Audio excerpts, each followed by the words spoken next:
मुस्लिम league नून की तर्जुमान मरियम औरंगजेब ने यह कहा है कि हुकूमत के दावे झूठे साबित हो गए हैं। ट्रांसपेरेंसी इंटरनेशनल की रिपोर्ट से यह साबित हुआ कि करप्शन बढ़ी है। चीनी और आटा मुल्क की तारीख का सबसे बड़ा स्कैंडल है। चीनी और आटे की कीमत जहांगीर तरीन और खुसरो बख्तियार कंट्रोल कर रहे हैं।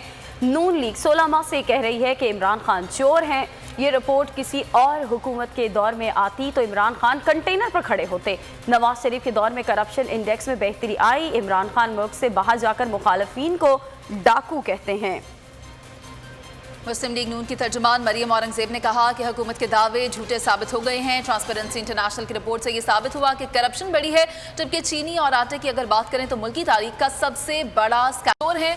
ये रिपोर्ट किसी और हुकूमत के दौर में आती तो इमरान खान कंटेनर पर होते। नवाज शरीफ के दौर में करप्शन इंडेक्स में बेहतरी आई। इमरान खान मुल्क से बाहर जाकर मुखालिफिन को डाकू कहते हैं।